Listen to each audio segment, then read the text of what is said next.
have to slow down. Are we moving too fast? Yes, yes.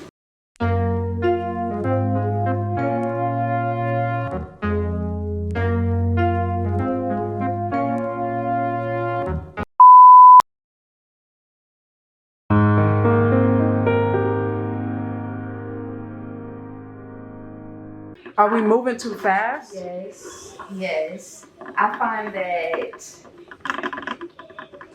people love you in a month. I want to be with you in the first week. Right. Like, Do you really want to be with me? do you really? But do you really You though? don't, there's no way that you can know that you really want to be with me in such a short amount of time because you don't really know me.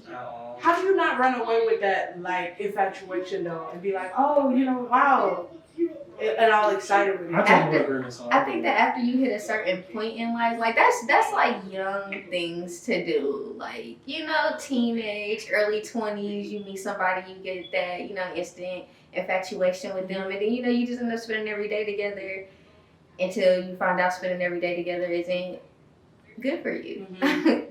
But as an adult, like once you hit like, you know, you're in your late 20s, 30s, you gotta be more mindful about the people that you have that close to you. Mm-hmm. Wow, yeah. Mm-hmm. How do you navigate relationships and new relationships in your time period? I've more so recently, like I would say over the past year or so, just really reflect on the type of relationships that I want to have in my life and what those dynamics look like and how I can best serve other people, but realistically I have to find people who can reciprocate what it is that I give. Right. And you don't find that often. So people who are for you are going to be drawn to your spirit and things will fall into place accordingly. You'll happen to be in the same environments or be around the same people or, you know, just have something in common, whether that be a mutual friend or mutual interest or a favorite spot to go to. So after a while, That's fair. if y'all connect, y'all connect. Because there's so many people who do different things, Mm-hmm. and they can teach you. Right. You should always be willing to learn. Like, Right. I've always remained a student. I think that's what really intrigues me and has kept me going in some aspects because that's how you tell stories, through learning other people's experience. You have to be really present for that. Yeah. Oh. If you give what you want to give, how you want to give it, and when you want to give it. Oh. There's a time and space, and I'll be realizing that a lot of people ain't worth my energy. If it's negative, it's not worth your energy. That's fair. Because you're going to be fucking tired after. Every time. You're going to be more tired Exhausted. You're going to be more tired and exhausted giving off negative energy than you ever would be in positive. That's Ever. fair. Because it's an emotional investment to be doing anything, but when you're angry, it's like, it's a higher level, it's elevated. Right. It's definitely elevated. Absolutely, but there's nothing wrong with carrying in the way that you do. Maybe you should have cut out, falling back, or moderate how much you do depending on the individual. Because the person is going to show you who they are in the right amount of time. You don't see it in the right amount of time. They say it don't happen before 6 months though, so you've already invested a lot of time and you built those feelings up to such a high level, and now it's hard to walk away. It's hard to walk away. That's the one right there. Because me, I'm always in my head, like, I'm always thinking, like, what the right moment is to do something. Because I just, perfectionist, like, okay, everything has to be right. So it's like, okay, I'm always thinking, am I overstaying my welcome or did I cut them off too quick? And so that comes with, like, never regret, but like sometimes I was reflecting a few months ago, like, damn, she was cool. Like, it would have been nice to still be friends with her. You know? Yeah. You know? But did I do something wrong at the time? Like, could I have done things differently to maintain that relationship? Right. You know? People kind of like show some parts of them that may really like be red flags. Mm-hmm. And we might have made the right decision, but it's always that what if of like, was I not being as understanding as I've gotten to now? And if I was there then, would the situation have been different? It would have been different if it was meant to be. That's what I tell myself. Yes. And so, to some extent, because like a person is going to communicate what they want to communicate and convey what they want to convey in that moment. it gave what it gave, what it needed to give. Yeah. When it needed to, like, yes, ideally it would be nice to maintain and have a relationship with these aspects of people. Right. Not even the people themselves, Aspects. with these aspects of people that we've developed. So it's like, yeah, it would have been cool, but if they genuinely were for us, then They would be here. yeah. That's fair. Or they'll double back. That part. Because Spin the block. that definitely just happened to me recently, and I was assessing it a certain way. But I don't have to. so a lot of the times these people are really not meant to be in your life. Ooh, We gotta know when to not let people back in. Ooh. Oh, God. So now, how do you assess that though? How do you assess people who spin the block and were just, you know, it was the wrong time and now the right time? And then how do you assess, like, okay, I shouldn't let them in? Or do you just not let anybody back in? Actions speak a lot of words. Mm-hmm. So you can talk shit. Like, I'm just dope this game. I score. But I'm always gonna follow up. Okay, sounds good. I told people sounds good, and then depending on the reaction that you get from them, you already know what the fuck is up.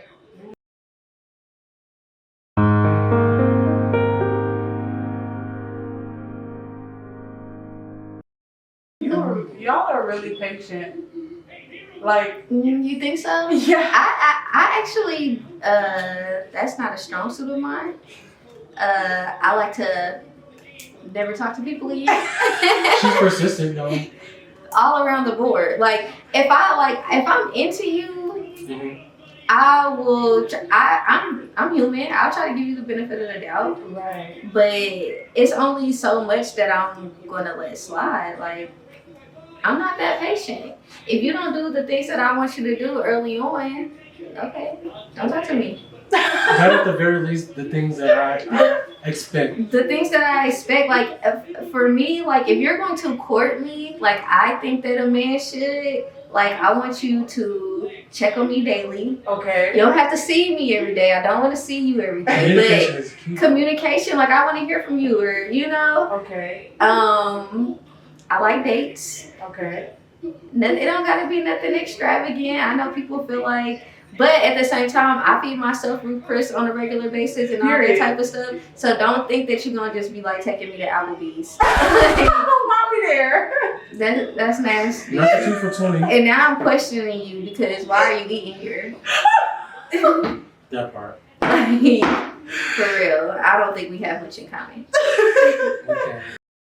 I'm very open-minded, Mhm. That's fair. so But you're entitled to feel how you want to feel. But That's I true. want to feel how I want to feel. If you do so, and I can tell you more things that I don't like than I do like as well. Mhm. So I don't know. We'll just wait till you do something I don't like, and I'm gonna speak on it. Mhm. Okay, so you're direct. So do you? Absolutely, Okay, so because somebody don't know. If you don't say anything, one, somebody may have done something, not even realizing that it irritated you or offended you, and it might not be even something that they do on a regular basis. Right. But if I don't tell them, how do they know to correct the behavior, or how do they know to watch out for it? wow. Maybe so, like, even it can be random things like girls that hang around you, like they use the big word. Bitches, I don't like that. Don't call me that. They don't realize they do it because they talk to everybody else like that. But me over here, We'll go to a different center. we don't do that. So, yeah. Communication is everything. Amen. Don't be scared to speak up and say when you do it, don't like things. Amen. I think I'm learning that now and getting more comfortable with that. Mhm. Like I was always like a quiet kid, very observant. So Me too. Yeah. me, Me too. I I'm an give only people child, the so okay. I give people the benefit of the doubt, like to a fault. But one thing I'm learning now in this season is speaking up because people don't know. And I think it's better to speak up in that moment and just do it as it strikes your spirit. For the good of the cause is what I'm seeing it is. Like, this could be a teaching moment for this person because they just might not have known. Versus, okay, they really are coming from me right now. Or, you know, and now you're sitting with these emotions that are stewing because you didn't say something and they don't know why you're mad. Mhm. And it's like communication. And women especially, we do Ooh, it. say, oh! I ain't even gonna lie. What's wrong with you? Nothing. Please don't tell me. That's Where does that come exactly from, how we though? sound too. Y'all used to having to suppress. Oh. Yeah, I mean, women are used to having to suppress how they feel and not be honest and upfront. Especially when we talk about accommodating other people, more specifically men. So there's just the expectation of you accept it with the ever, and not have an opinion on it. So you'd be like, it's probably best for me just to shut the fuck up because if I say how I feel, then da da da. It's like, no, just speak your truth. Speak your truth. It's difficult because a lot of times you become labeled as emotional, or nobody wants to be the angry black woman. Right. Like, But it's like, no, I'm entitled to be a little upset or frustrated. yes, especially depending on what the situation is. It's okay to feel how you feeling. That's fair. Just know how to control the And feelings. not be projecting that onto other people. There's absolutely nothing wrong with that. Amen. It's okay for men too to express that, because I know That's a lot true. of men don't really believe in talking about their feelings.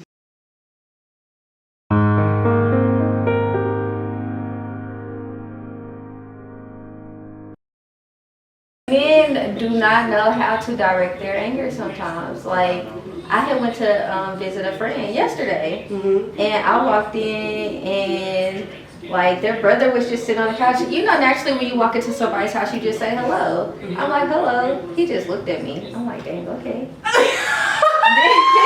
Then one of their other brothers was like, dang, nigga, you can't speak. He was like, then the brother was like, nigga, fuck you. I'm like, whoa. I'm not trying to start no smoke.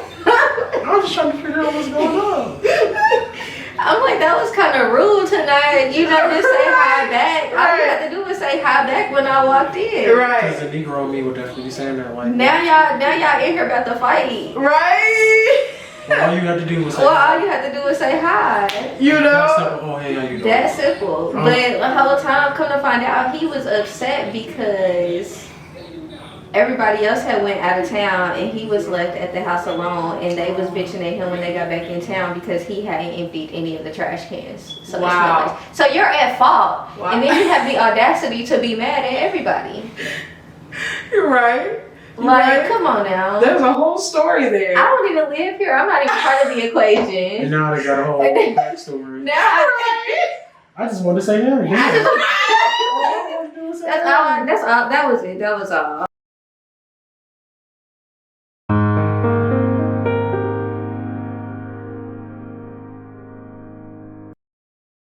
A lot of men don't know how to direct their energy. Why is when they're that? angry. I would know. I ain't a man. I would not know. Somebody who identifies as a man. Like I said before, the emotional maturity, there's just not the same sense of accountability when we talk about social conditioning. Women are definitely socially conditioned just to be self-conscious and sometimes overly self-conscious. Right. Media plays a huge part in that because you look at our generation and how media has influenced us and the decisions that we make. It's like it's different. Women and men have been socially conditioned differently, so there are men who don't take the time to explore how they're feeling and genuinely assess that as it is without projecting and placing blame on other people. It typically turns into who's at fault, and it's just like, well, nobody specifically is at fault. We all play a role. We all can be mindful of the roles that we're fulfilling, but realistically, you're gonna do what you do, and the other person is gonna do what they do. It's all about like I said earlier, what your intention is. So niggas just don't take the time to think about how they feel and how they can best express that. So,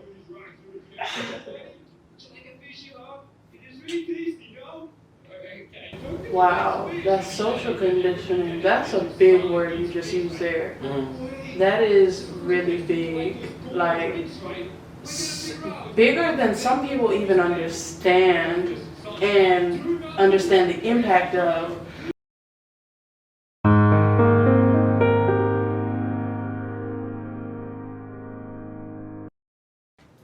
I definitely have had a lot of learning experiences with just working with professionals here. Such as? Everybody ain't for you, and you ain't for everybody. Whoosh. Yes. Yeah, you definitely not for everybody because everybody don't even deserve what it is that you're capable of giving, Mm-hmm. nor do they understand what it is that you bring to the table. There's not many of me out there. Ooh, say that now. There's only one of me. Yeah, I mean, yeah, there's only one of me. Ooh. Not many people can contribute to what I can contribute and have Facts. Nobody served the food how I served. Yeah, Nobody. the job and resource skills that I have, because realistically, I was brought here because you knew I had something to contribute.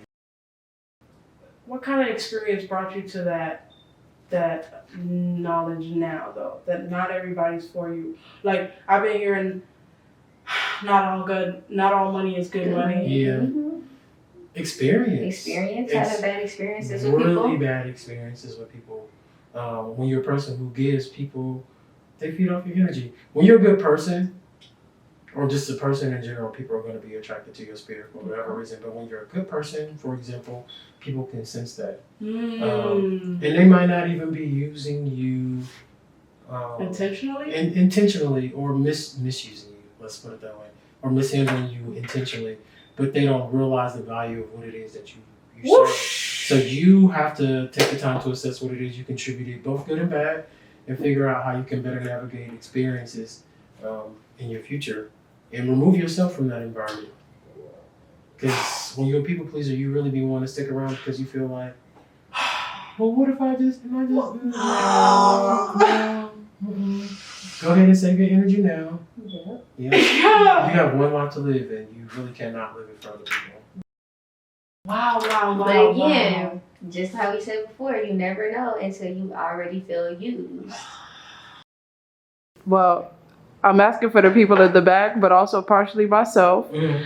I noticed like one of my habits is like I'm a perfectionist, which is like a gift and a curse. Yeah. You know, that also gives birth to people pleasing, you know, and I kind of decoded myself recently. I was in a car accident recently and I was on the way to work and I was going in early for somebody who had this. They gave me this story and, I'm a sucker for a story, you know? So I was like, okay, I really didn't want to do it, which is why I should have listened to my spirit, but it's going somewhere. I was like, okay, let me compromise and not go the full hour early or go right now. Let me just go in like 30 minutes early, you know? And I'm on the way, get into the car accident. And I'm like, damn, I was doing an honest thing. And, you know, here I go in this situation. And so, you know, I've been having these epiphanies since then, you know, real revelations. And I'm like, okay, I'm a people pleaser, you know? Where it comes from for me is I just want everybody to be satisfied because I'm an empath. And when they're not satisfied, I can feel that. And it's like, I don't want to feel any other way other than how I want to feel. So I'm always like, you know, giving. But then, like, what's the boundary? Yeah, because it's not reciprocated often when you're a person who gives authentically. Yeah, most of the time there is not. It's not reciprocated, so you have to be mindful of how you're investing in people and who you're investing in. And more specifically, when you're investing in those people, because, you know, you'll mess around and be like, commit to something, and then when times come, you know, commit, you're like, I don't really gotta do me right now. You said enough is enough and you know enough is enough. You just start to prioritize yourself. How do you know when enough is enough, though? Like, how do you know when you've overstayed your welcome in a situation? Sometimes for some people it takes like a traumatic experience. For some people, like, they know. For most people it takes something traumatic to happen. Damn. For most people it takes something like big for them to finally be like, okay. Yeah. That sucks. That does suck.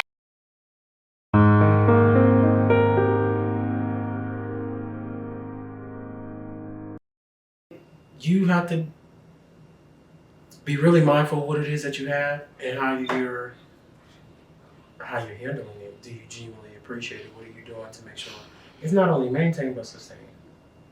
What's the difference? Sustainability is like longevity, maintaining. Oof, I love that word. I would say maintaining is like a temporary process. Like, oh yeah, you know, I'm maintaining, I'm getting through. Whereas I'm sustaining, you know, I'm thriving, I'm surviving. I'm doing what I need to do. Sustaining is, although it may require more dedication, is not the same level of stress as you have with maintaining. You understand what I'm saying? Yeah, Yeah. I agree. How do you sustain? How do you thrive? How do you thrive? I don't know. I'm trying to get there. Well, sustaining is hard in this yeah. time. Oh, girl. Yeah. But you find ways to do it because you're maintaining can convert into, sustaining. Okay. Yeah, when we talk about so a lot of words just transmortify. They just over time they adopt new meanings. So it's like how I view or perceive my experiences may change. So if I'm going through a temporary trial, then I'm doing what I can do to maintain maybe my composure, my sanity, my happiness, my peace. You really have to speak the things that you want for yourself into existence. And not only that, manifestation requires act. Like that's the main part of strategy. So I can feel how I feel and I'm entitled to feel that way, but I should not be stuck there and adopt that. Because if I adopt it, then that means that I'm moving into that, and that's not something that I want. What do you mean by that? Adopting like the stress or adopting the pain.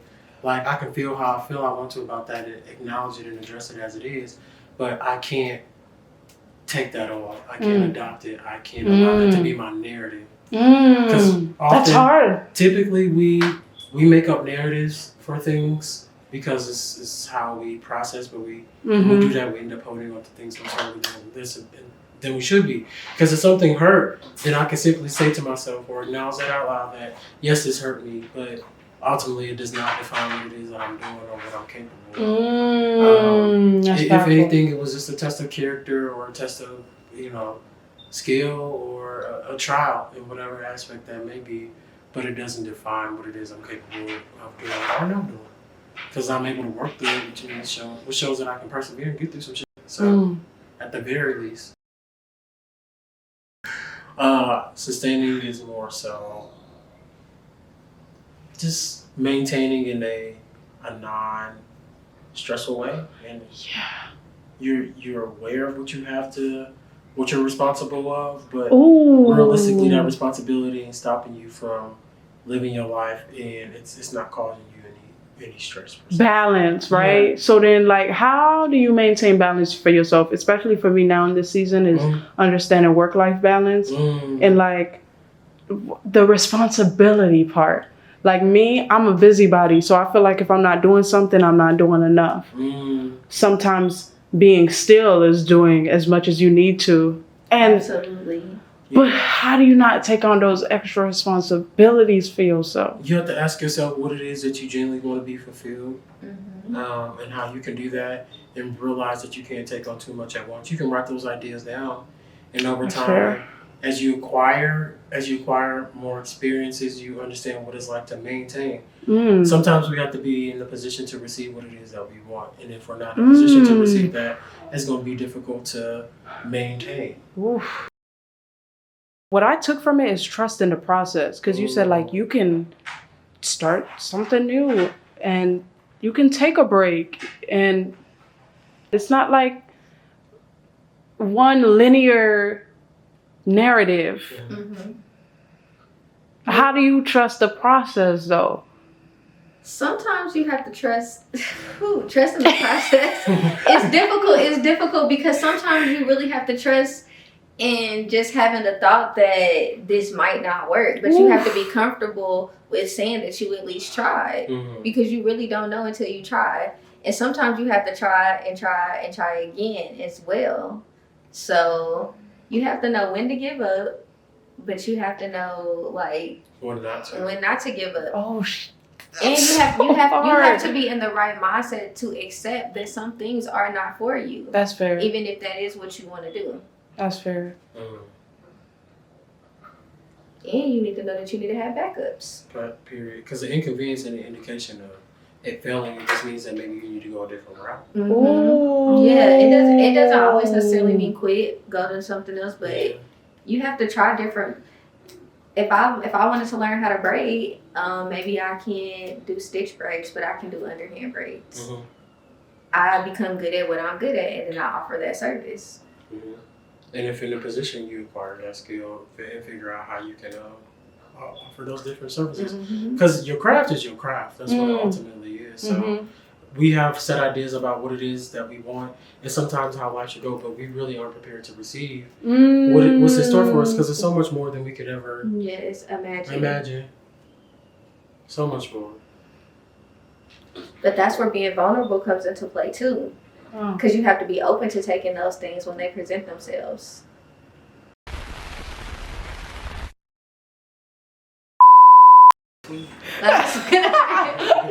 Sucking out that weed, the funny cigarettes, and doing because somebody is, afraid to say, you know what, you smoke cigarettes, that's nasty. I can't kiss you. But when a motherfucker won't smoke, I'm like, okay, am I unplugged today? Or am I packing Newports right now? Wow. That was a word right there. Oh. No, cause but I feel like now we're making a more of a conscious effort, That sucks. That does suck. It does suck. How do you know when you're projecting?